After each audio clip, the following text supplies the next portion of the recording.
हरे कृष्ण कृष्ण कृष्ण हरे हरे, राधे राधे, हर हर महादेव, जय श्री कृष्ण। आज की कथा का प्रसंग है अश्वत्थामा द्वारा द्रौपदी के पुत्रों का मारा जाना और अर्जुन के द्वारा अश्वत्थामा का मान मर्दन। अथ सप्तमो अध्यायः। श्री राधे। निर्गते नारदे सूत भगवान् बादरायणः श्रुतवांस्तदभिप्रेतं ततः किं करोद विभुः। सूतुवाच ब्रह्मनद्यां सरस्वत्यामाश्रमाः पश्चिमे तटे शाम्याभ्रास इति प्रोक्तं ऋषीणां सत्रवर्धनः। तस्मिन् स्व आश्रमे व्यासो बदरीश खंड मंडिते आसीनो उपस्पृश्य प्रणिदध्यौ मनः स्वयं भक्ति योगेन मनसि सम्यक प्राणिहिते अमले अपश्यत् पुरुषं पूर्वं मायां च तदपाश्रयां यया सम्मोहितो जीव आत्मानं त्रिगुणात्मकम् परो अपि मनुते अनर्थं तत्कृतं चाभिपद्यते अनर्थोपशमं साक्षात् भक्ति योगमधोक्षजे लोकस्याजानुतो विद्वांश्चक्रे संवत्तत संहितां यस्यां वै श्रूयमाणायां कृष्णे परम पुरुषे भक्तिरुत्पद्यते पुंसां लोकमोह भयापहा सा संहितां भगवतीं कृत्वानुक्रम्य चात्मजम् सुखम् आध्यापयामास निवृत्ति निरतं मुनिः सा वै निवृत्ति निरताः सर्वत्रोपेक्षको मुनिः कस्य वा बृहतीमेतात्मात्मा रामः समभ्यासत। श्री सौनक जी ने पूछा, सूत जी, सर्वज्ञ एवं सर्वशक्तिमान व्यास भगवान ने नारद जी का अभिप्राय सुन लिया, फिर उनके चले जाने पर उन्होंने क्या किया? श्री सूत जी ने कहा, ब्रह्म नदी सरस्वती के पश्चिम तट पर साम्याभ्रास नाम का एक आश्रम है। वहां ऋषियों के यज्ञ चलते ही रहते हैं। वहीं व्यास जी का अपना आश्रम है। उसके चारों ओर बेर का सुंदर वन है। उस आश्रम में बैठकर उन्होंने आचमन किया और स्वयं अपने मन को समाहित किया।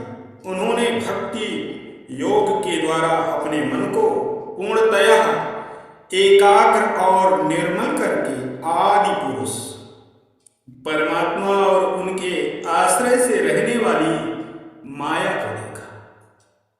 इसी माया से मोहित होकर यह जीव तीनों गुणों से अतीत होने पर भी अपने को त्रिगुणात्मक मान लेता है और इस मान्यता के कारण होने वाले अनर्थों को भोगता है।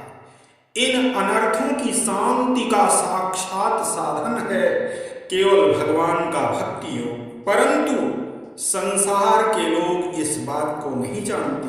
यही समझकर उन्होंने इस परमहंसों की संहिता श्रीमद् भागवत की रचना की। इसके श्रवण मात्र से पुरुषोत्तम भगवान श्री कृष्ण के प्रति परम प्रेममयी भक्ति हो जाती है, जिससे जीव के शोक मोह और भय नष्ट हो जाते हैं। उन्होंने इस भागवत संहिता का निर्माण और पुनरावृत्ति करके इसे अपने निवृत्ति परायण पुत्र श्री सुखदेव जी को पढ़ाया। सौनक जी ने पूछा, श्री सुखदेव जी तो अत्यंत निवृत्ति परायण हैं, उन्हें किसी भी वस्तु की अपेक्षा नहीं, वे सदा आत्मा में ही रमण करते हैं। फिर उन्होंने किस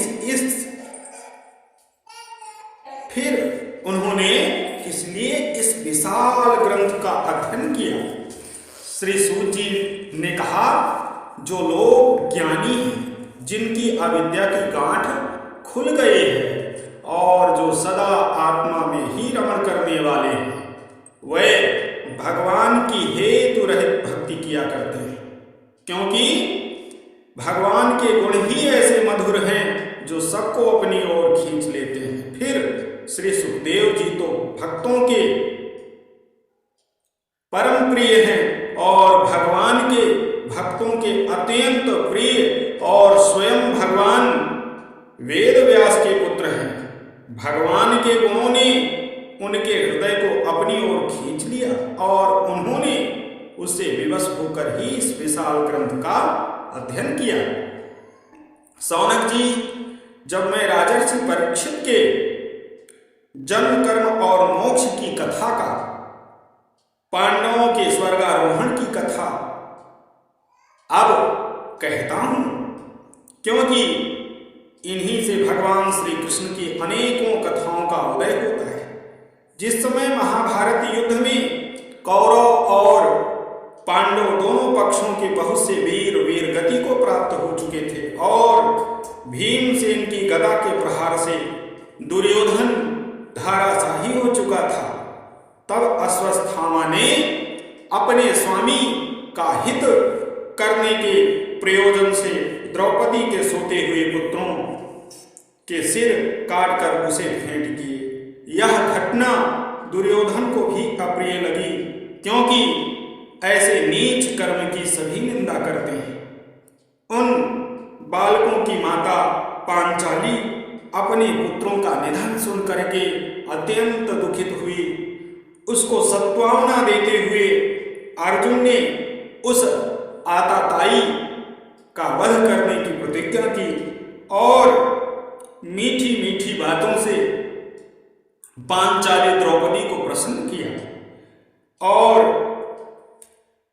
भगवान श्री कृष्ण की सलाह से कवच धारण कर अपने भयानक गांडीव धनुष को धारण किया और रथ पर सवार होकर उस नीच आधम आताताई दुष्ट अश्वत्थामा के पीछे दौड़ पड़े।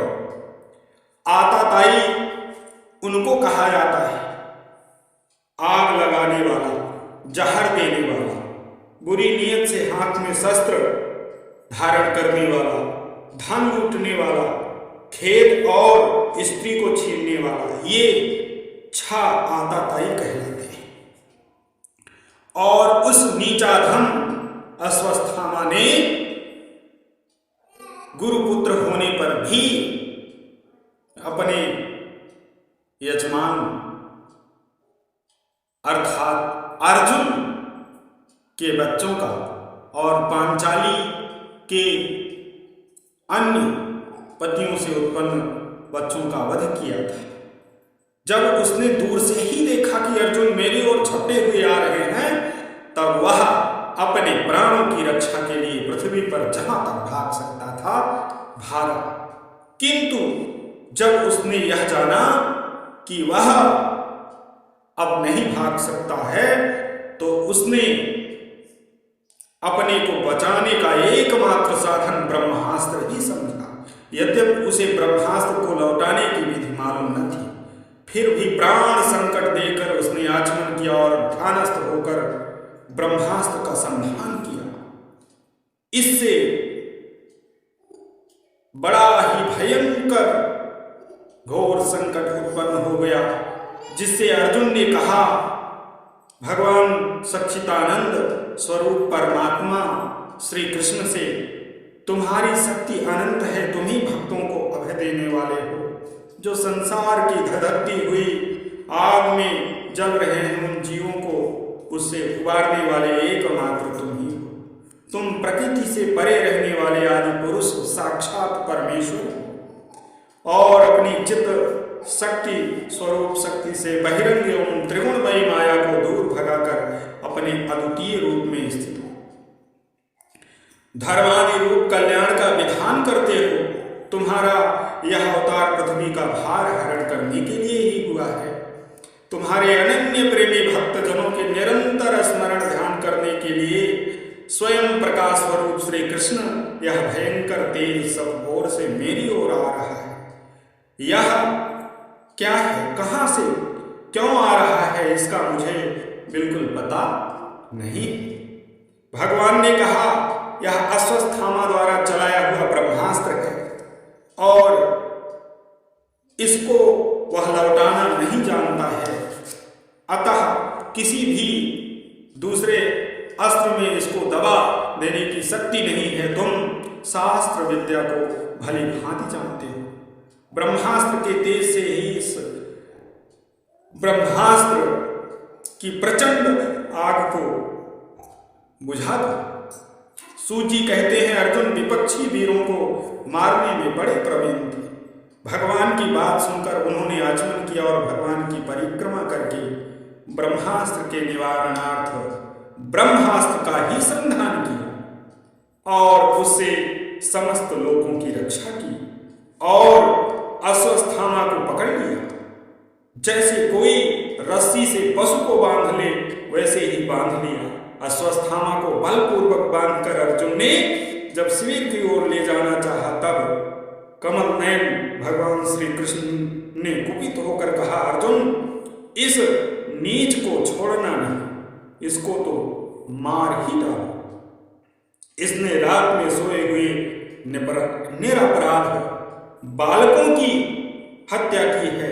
धर्मवेत्ता पुरुष, असावधान मतवाले पागल, सोए हुए बालक, स्त्री, विवेक शून्य, शरणागत, रथहीन और भयभीत शत्रु को कभी नहीं मारते हैं, परंतु जो दुष्ट और क्रूर पुरुष दूसरों को मारकर अपने प्राणों का पोषण करता है, उसका तो वध ही उसके लिए कल्याणकारी है। क्योंकि ऐसी आदत लेकर यदि वह जीता है तो और भी पाप कर्म करता है, निंदित कर्म करता है।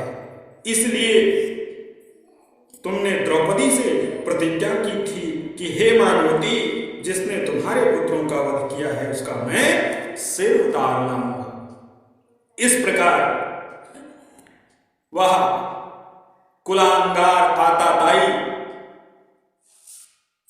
का मान मर्दन किया और इसके बाद वह अर्जुन जो है उसे मार ही डालने वाले थे। तब तक भगवान श्री कृष्ण ने अर्जुन के धर्म की परीक्षा लेने के लिए इस प्रकार प्रेरणा की, परंतु अर्जुन का हृदय महान था। यद्यपि अश्वत्थामा ने उनके पुत्रों की हत्या की थी, फिर भी अर्जुन के मन में गुरु पुत्र को मारने की इच्छा नहीं हुई।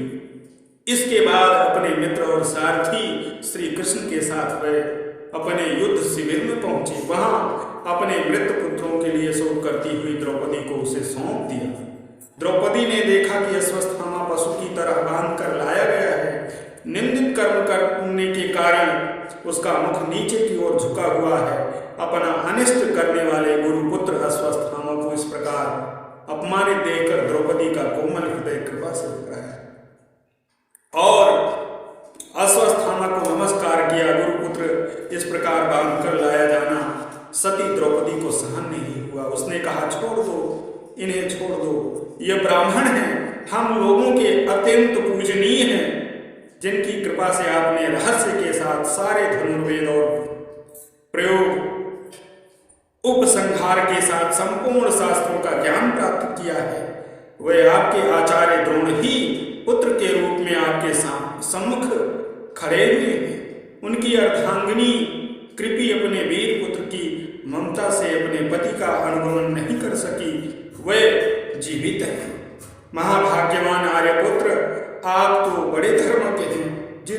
जिस गुरुवंश की नित्य पूजा और वंदना करनी चाहिए उसी को व्यथा पहुंचाना आपके योग्य कार्य नहीं है। जैसे अपने बच्चों के मर जाने पर मैं दुखी होकर रो रही हूं और मेरी आंखों से बार बार आंसू निकल रहे हैं, वैसे इनकी माता पतिव्रता गौतमी न रोए तो अत्यधिक उत्तम होगा।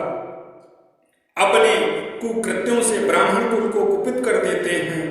वह राजा कुपित ब्राह्मण कुल उन राजाओं को सपरिवार शोकाग्नि में डालकर शीघ्र ही भस्म कर देते हैं। इसलिए इस गुरुपुत्र को मुक्त कर दो और कोई अन्य उपाय से इसको दंडित करो। इस तरह से द्रौपदी के कहने पर और भगवान श्री कृष्ण के कहने पर जो है अर्जुन ने उस आताताई अश्वस्थामा के सिर से मणि निकाल ली और वह निस्तेज होकर पृथ्वी पर गिर पड़ा तथा पुत्रों की मृत्यु से द्रौपदी और पांडव सभी शोकाकुल हो रहे थे। तब उन्होंने अपने मरे हुए भाई बंधुओं की दाहाग्नि अंत्येष्टि क्रिया की। इति श्रीमद्भागवते महापुराणे परमहंसस्य संहितायां प्रथम स्कंधे द्रोण निग्रहो नाम 7वां अध्यायः। जय श्री कृष्ण, हरे कृष्ण।